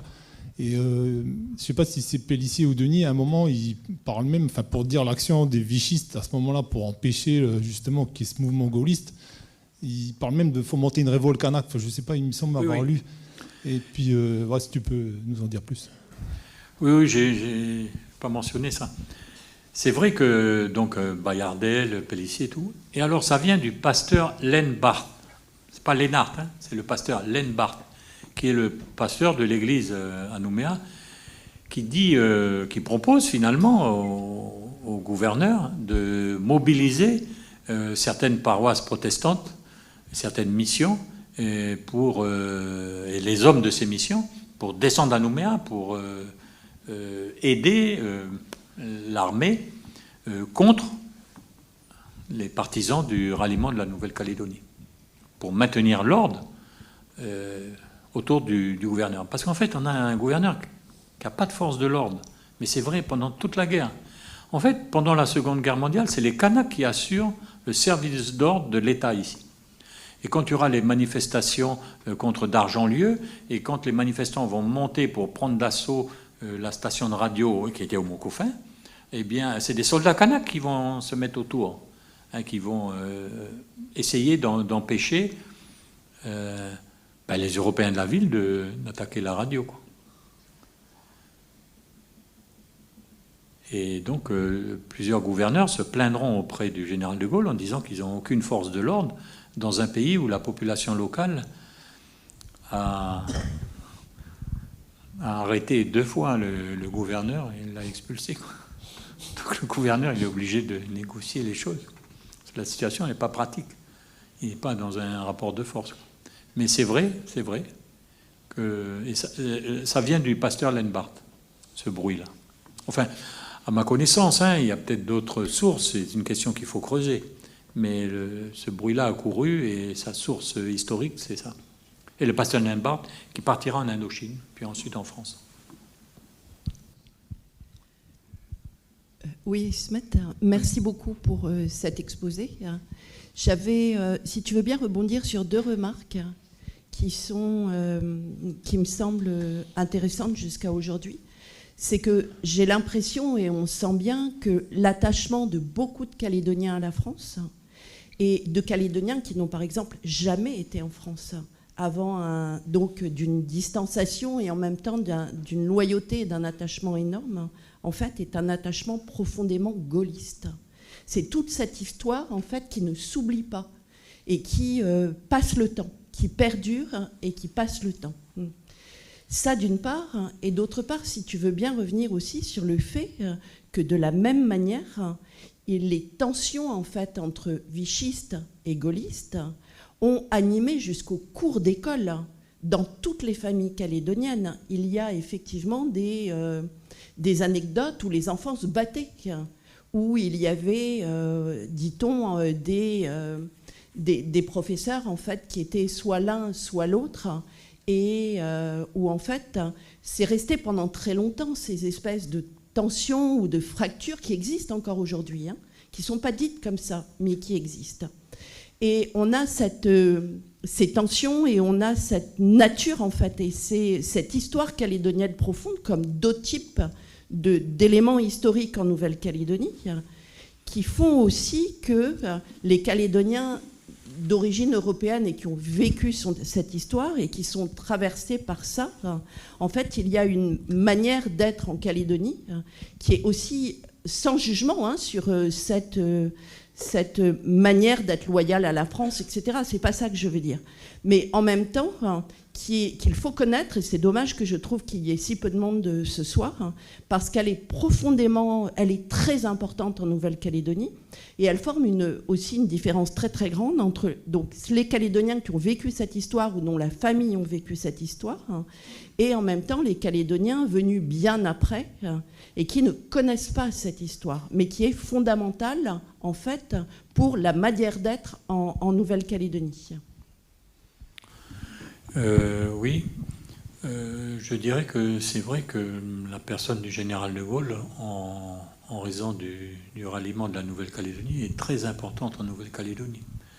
Elle est très importante à plusieurs titres, et c'est pour ça que l'Association pour la mémoire du gaullisme, dont je fais partie, a pris l'initiative de proposer à la mairie de mettre un buste du général de Gaulle là où il y a les monuments à la mémoire du ralliement et des volontaires et des FNFL. Tout ça, ça forme un bloc. Et c'est un bloc important dans l'histoire de notre pays, naturellement. Parce que le ralliement de la Nouvelle-Calédonie au mouvement de la France libre a permis à la Nouvelle-Calédonie de résister dans la forme française, en somme. C'est ça qui s'est passé. Et donc, c'est pour ça que j'ai montré toutes les différentes hypothèses. Le général de Gaulle est aussi important parce que c'est le gouvernement du général de Gaulle à la Libération, pour toutes les raisons politiques de la Libération, mais y compris celle propre au général de Gaulle dans la conférence de Brazzaville, qui finalement change complètement le statut de la Nouvelle-Calédonie, qui passe de colonie à territoire d'outre-mer, avec la généralisation de la citoyenneté française et l'abolition de l'indigénat. Tout ça se fait sous l'égide d'un gouvernement présidé par le général de Gaulle. Donc ça, c'est quelque chose de très important, naturellement, pour la population kanak. Donc ce qui fait que l'action politique du général de Gaulle au début de la guerre et à la Libération, elle est fondatrice de la Nouvelle-Calédonie jusqu'à l'accord de Nouméa, qui est une autre phase, à mon sens. Mais la phase qui se clôt avec l'accord de Nouméa, c'est la phase qui commence en 1946. Et elle commence sous l'action du gouvernement de la Libération, qui est permis par l'action du général de Gaulle pendant la guerre. Et elle est permise parce que le général de Gaulle, son mouvement de résistance l'emporte.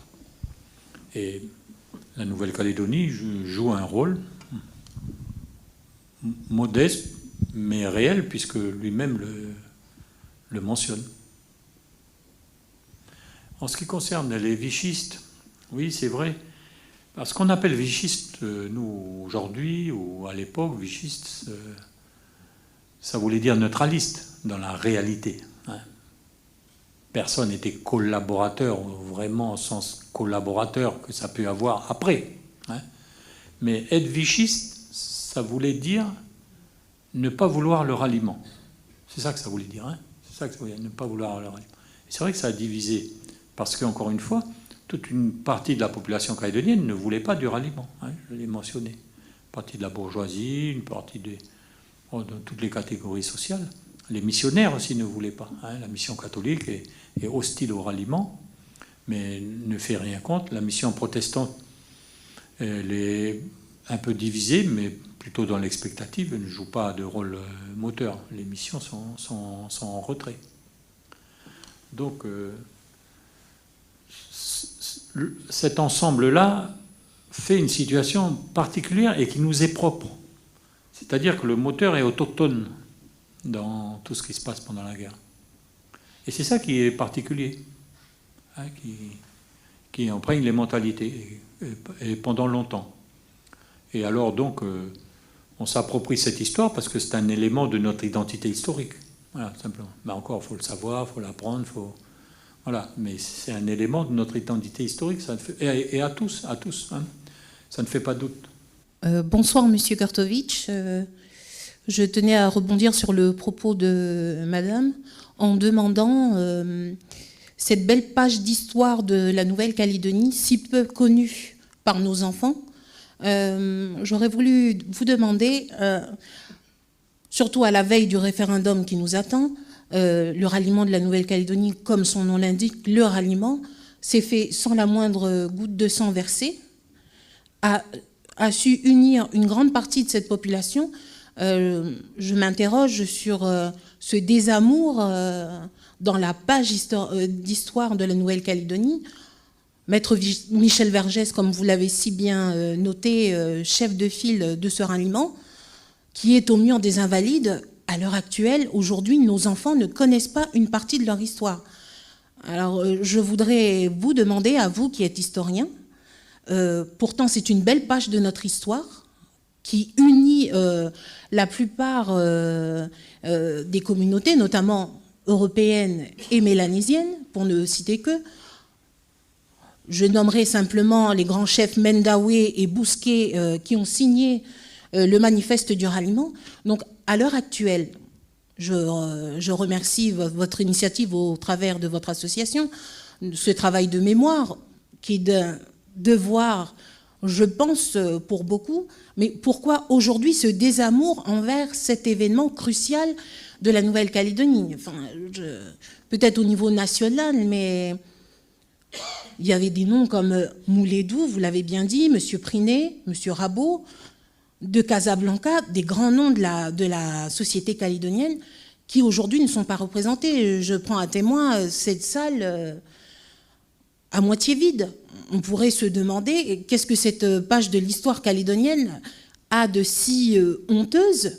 Pardonnez-moi le propos, mais je m'étonne quelque peu du désintérêt de nos concitoyens pour cette belle page de l'histoire calédonienne, qui, comme vous l'avez rappelé au début de votre conférence, la Nouvelle-Calédonie, en 1940, se mobilise. C'est quand même l'esprit pionnier des Calédoniens qu'on retrouve, leur action décisive. Avant même les autres îles, on a fêté tout au long des commémorations Félix Éboué. Qu'en est-il de la Nouvelle-Calédonie? Merci. Oui, c'est vrai que Metou Mandawe à Wailou et Vincent Bouquet à Bourail, je les ai mentionnés, et Kowi Bouillant sont partie prenante de ce mouvement, avec des conditions politiques, comme je l'ai dit. Mais alors, moi je suis toujours partagé quand on me dit que les enfants ne savent pas. Ben, ça veut dire que leurs professeurs des écoles ou leurs professeurs d'histoire de collège ne font pas leur travail, parce que quand même, depuis 20, 30 ans et même un peu avant, il y a dans les manuels scolaires de certaines classes ce chapitre qui est enseigné, qui est traité, il y a des photos. Donc là, je serai moins sévère, si vous voulez. Je pense que tout de même, il y a un progrès considérable qui a été fait. Ensuite de ça, c'est vrai que le ralliement, comme je vous le disais, pendant des décennies, peut-être de 1960, 70, 80, ça n'a pas du tout été célébré, ni fêté, ni...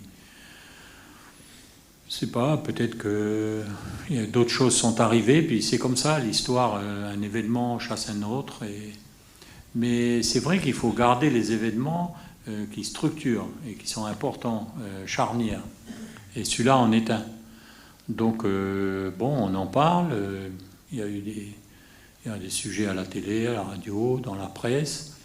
Et donc, il y a tout de même un intérêt pour ça. Mais voilà, c'est vrai qu'on pourrait penser qu'il pourrait être plus partagé. Et je pense qu'il est quand même là. Il y a toujours un intérêt, notamment quand à la télévision, il y a des émissions historiques. Moi, je m'aperçois qu'après, les gens disent « Ah ben nous, on aime bien les émissions, même des jeunes. » Moi, j'ai souvent croisé des jeunes de toute ethnie qui me disent « Ah mais vous, on voit toujours à la télé, vous parlez d'histoire, mais c'est pas valable ça. » Les gens sont, que ce soit moi ou un autre, je dis parce que je veux répondre à votre question. Donc, je me dis que non, il y a un intérêt pour l'histoire de la Calédonie. Mais évidemment, aujourd'hui, c'est l'image. Vous voyez, là, il y a la télévision qui filme. C'est l'image, c'est la radio, Voilà, et donc ça passe plutôt par ces, comment on dit, vecteurs de médiation, enfin ces moyens de... Mais vous avez raison de souligner, c'est notre identité commune, historique. Et même si elle est conflictuelle, ne dit-on pas, qui se combat collaborant. Bonsoir Ismet. Tout à l'heure, tu as souligné les difficultés des transports maritimes pour acheminer les troupes. Il y a eu 2 départs. Donc tu as souligné qu'il y a eu à peu près un peu plus de 1000 indigènes kanaks, plus plusieurs centaines d'Européens. Au total, il y a eu combien vraiment de Calédoniens, tout confondus, qui ont participé à la guerre? Eh bien, alors, il faut que j'additionne. Non, pardon. Alors, attends. Participer à la guerre, parce qu'il ne faudrait pas penser que parce qu'on est en Calédonie, on ne participe pas à la guerre. Les premiers mois, les 12 premiers mois ont été assez tendus parce qu'on craignait quand même une invasion japonaise et il fallait se préparer dans ce cas-là. Donc l'armée a été mise à contribution sous cet angle-là. Donc ça, c'est participer à la guerre. Mais souvent, on pense naturellement, participer à la guerre, c'est partir vraiment à la guerre. Et alors le front, il y a plusieurs fronts. Et les marins aussi ont participé à la guerre. Donc les marins des forces navales françaises libres, ils ont aussi participé à la guerre. Donc si on regarde bien, pour les FNFL, 61 et 71, 6 et 7, 13, donc 132. Il y avait 132 marins des forces navales françaises libres.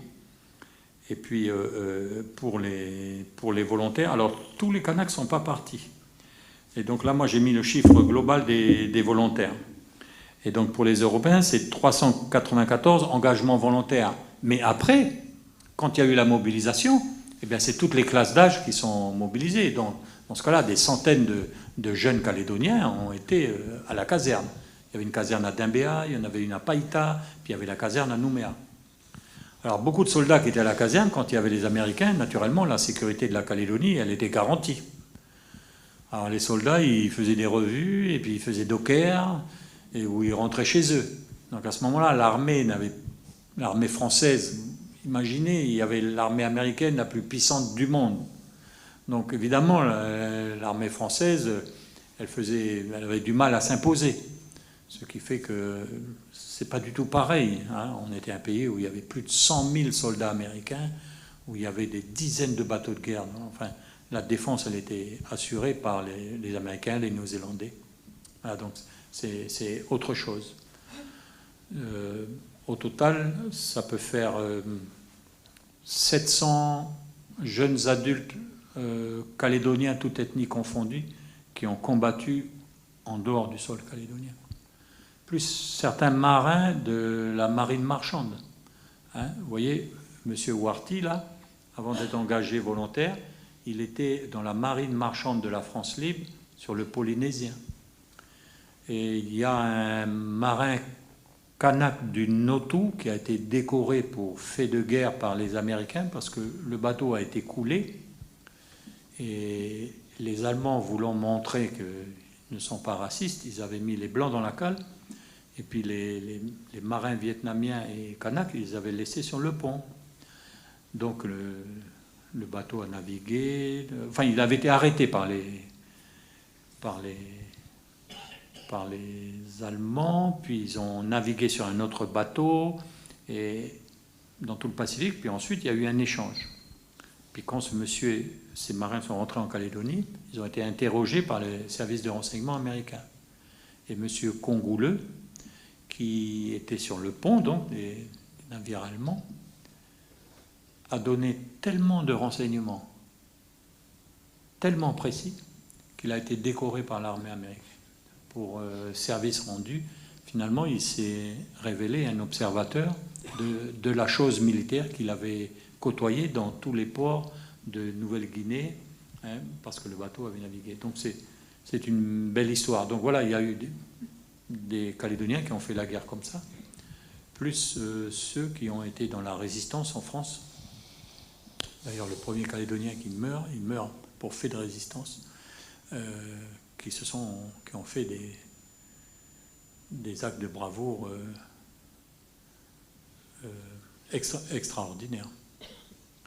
Et donc j'ai cité leur nom tout à l'heure. Donc voilà, je ne sais pas si ça répond, Eric. Oui, merci, Ismet. Oui. Bonjour, Monsieur Kurkovic. Je voudrais un éclairage en ce qui concerne la nomination de Monsieur Thierry d'Argentlieu en Nouvelle-Calédonie. Je me souviens d'un contact quand j'étais arrivé il y a une quinzaine d'années en Nouvelle-Calédonie avec un certain Monsieur Palladini, qui est malheureusement décédé aujourd'hui, et qui m'avait raconté que pour lui, Thierry d'Argentlieu était un vichiste. Et il avait vraiment pas... J'avais eu l'impression que les Calédoniens n'avaient pas supporté la personnalité de ce monsieur d'Argentlieu. Alors ça, c'est un point. Et puis, donc, qu'est-ce qui était advenu donc, de ce gouverneur Soto à ce moment-là? J'avais entendu parler de l'îlot de Walpole. D'ailleurs, je croyais que c'était... J'avais du mal à situer où était cet îlot, qui est assez éloigné, mais qui fait partie de la Nouvelle-Calédonie. Et puis, je voulais savoir également, ça c'est parmi les hauts faits donc, qui ont eu lieu pour les Calédoniens, leur participation à Bir Hakeim. Combien était-il? Voilà. Merci. Je vais faire dans le sens inverse. Je n'ai pas le chiffre exact comme ça de mémoire pour Bir Hakeim. Je vous prie de m'excuser. C'est presque la totalité du bataillon qui était à Bir Hakeim, tahitiens, calédoniens, et puis ceux des ex-Nouvelles-Hébrides. Donc ça représente 400-500 hommes sur Bir Hakeim, qui a été donc... c'est pas vraiment une bataille, mais un exploit militaire reconnu par le monde entier, un des premiers par des forces militaires de la France libre et les Calédoniens. Beaucoup de Calédoniens sont morts à Bir Hakeim d'ailleurs. Et le nom de Bir Hakeim, il existe partout en France, il y a des rues, nous on a une place Bir Hakeim. C'est une bataille importante. Enfin, pas une bataille, mais un événement militaire important. Mais les chiffres précis, je ne pourrais pas vous le dire de mémoire. En ce qui concerne monsieur, vous faites allusion au commissaire qui s'appelle Georges Thierry d'Argentlieu, qui a été envoyé par le général de Gaulle dans le Pacifique au moment où voilà, le résistant calédonien que je n'ai pas mentionné, c'est monsieur Gargon. Gargon, je m'excuse, j'ouvre une parenthèse, monsieur Gargon, qui était un résistant dans le sud de la France, dont la maman est originaire de Bourail, et qui a dirigé un réseau de résistance qui était connu du général de Gaulle. Et quand le général de Gaulle est venu à Nouméa, il s'est fait présenter les corps constitués, comme on dit. Et à un moment donné, il s'est mis devant tous les gens, là, et puis il a dit « Lieutenant Gargon, sortez du rang ». Et M. Gargon était procureur, je crois. Enfin, il était magistrat, et est sorti du rang, et puis de Gaulle l'a salué spécialement. Donc là, je parle des Calédoniens résistants en France. Je reviens à votre question. Donc de Gaulle nomme un commissaire parce qu'il s'attend à ce que donc, la guerre s'installe dans le Pacifique, que donc, les Américains interviennent. Donc d'Argentlieu est nommé et les Calédoniens sont contrariés parce qu'ils voient ça comme une atteinte à leur autonomie. Et donc ça s'appelle le conseil d'administration à l'époque, déclare qu'il n'est pas concerné par le pouvoir du haut-commissaire et qu'il souhaite que le gouverneur Soto garde tout pouvoir sur la Nouvelle-Calédonie et que le haut-commissaire n'empiète pas sur la gestion du pays par le conseil d'administration. Donc ça va mal se passer entre les Calédoniens et d'Argentlieu, et le gouverneur Soto, il hésitera et il prendra plutôt le parti des Calédoniens, alors qu'il dépend du gouvernement central, en somme, Londres et de Gaulle. Donc ça se passe très mal, ce qui fait que le haut-commissaire fait arrêter le gouverneur. Il fait arrêter aussi des dirigeants politiques calédoniens, dont Pierre Bergès, et puis il les envoie en prison dans l'île de Walpole, dans le sud de la Nouvelle-Calédonie. Donc il y a une émeute, des manifestations, des emprisonnements. Donc il y a un grave affrontement civil qui se passe ici. Et cet affrontement se déroule au moment de la bataille de la mer de Corail. Donc les Américains sont contrariés parce que voilà, ils sont en train de faire la guerre au nord de Bellep, là, puis il y a une petite révolution politique à Nouméa. Donc le général Patch, il demande à Washington et à Londres de lui permettre de déclarer la loi martiale à Nouméa. Donc que chacun rentre chez soi, dès que les Américains, en somme, auraient les pleins pouvoirs. En tout cas au niveau de la sécurité. Et c'est accepté par le général de Gaulle, mais finalement Patch réussira à faire rentrer les Calédoniens chez eux et à apaiser les choses. Puis d'Argentlieu fera revenir les élus qu'il a exilés à Walpole, et puis il quittera la Nouvelle-Calédonie comme le lui demande le conseil d'administration, mais auparavant il aura renvoyé le gouverneur Soto à Londres. Il sera ensuite nommé en Afrique. Le gouverneur Soto était marié avec une Calédonienne. Après la guerre, il revient en Nouvelle-Calédonie et il sera élu maire de Nouméa. D'ailleurs, il est décédé en Nouvelle-Calédonie. Et il était un maire assez social d'ailleurs. C'est lui qui crée pas mal de lotissements nouveaux et qui résorbe la crise des demi-lunes. Avant, c'était un peu les ancêtres des squats. Il y avait des demi-lunes un peu partout. C'était des logements précaires. Voilà, monsieur. Alors, c'est étonnant que Palladini ait pu dire que d'Argentlieu était vichiste, parce que... Non, mais c'est de la famille. Hein. La famille, parce que Florindo Palladini était un ami de Thierry d'Argentlieu, et lui, il soutenait Thierry d'Argentlieu. Oui, oui. Donc, là, la famille, oui, bon. Oui, oui. Non, j'ai rencontré à Païta un monsieur Palladini qui était assez âgé, mais qui n'était pas monsieur Florindo Palladini, que j'aurais été heureux de rencontrer d'ailleurs. Ouais, voilà. Là, je ne pourrais pas vous dire. Tout ce que je peux vous dire, c'est que Florindo Palladini, grand homme politique calédonien, était un ami du haut-commissaire Georges Thierry d'Argentlieu. Ce sont bien entendus, mais voilà.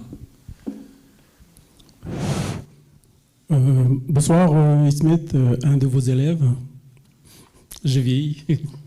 Bonsoir. Tout à l'heure, vous avez parlé des demandes suite à l'envoi des Kanaks spécialement pour obtenir leur nationalité française. Et l'autre demande, ça m'a échappé du coup. Et c'est pas vraiment une question, c'était... Si je vous pose la question pourquoi, c'est parce qu'ils n'étaient pas français. Ils n'ont pas encore la nationalité française. Si je vous demande après s'ils ont obtenu si leur demande a été exaucée, oui, parce que je suis français maintenant. Ma question, c'est pas vraiment une question, c'était juste focaliser sur cette situation qui est assez ambiguë pour moi surtout. Voilà. Est-ce que vous pouvez revenir dessus ? Alors, merci. Merci. Et les Kanaks en Nouvelle-Calédonie sont français, mais sont sujets français, ne sont pas citoyens français. C'est ça la différence. Donc ils n'ont pas les mêmes droits. Mais ils sont des nationaux français. Tout le monde est nationaux français, mais le statut est différent. Et donc,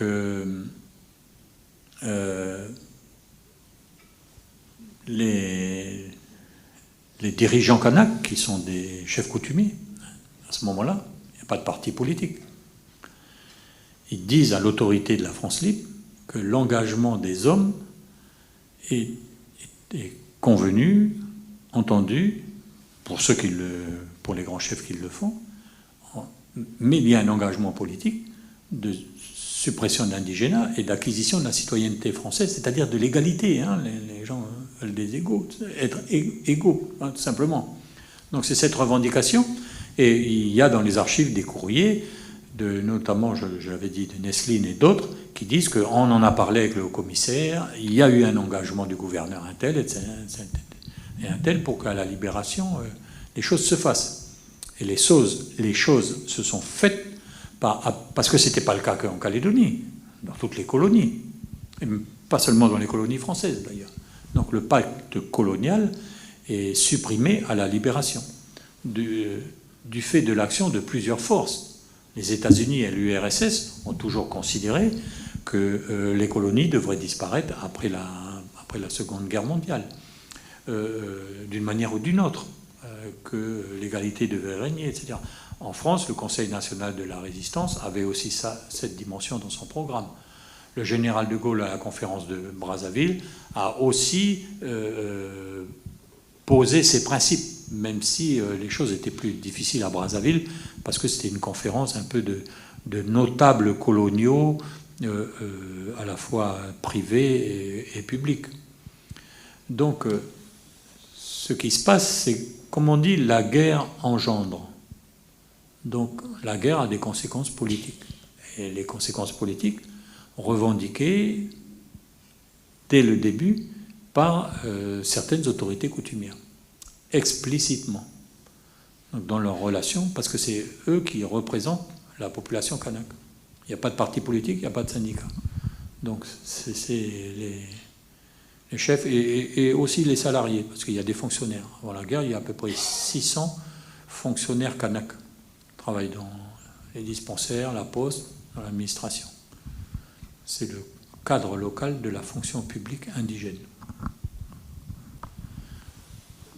Donc,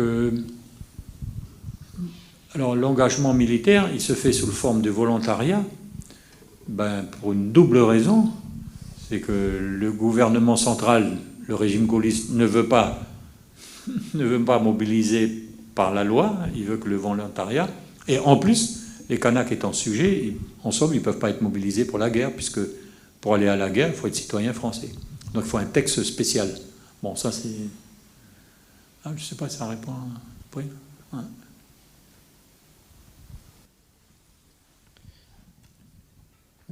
Est-ce qu'il y aurait une dernière question dans la salle? A priori non, donc Ismet, je te renouvelle mes remerciements d'être nous présenter cette thématique ce soir.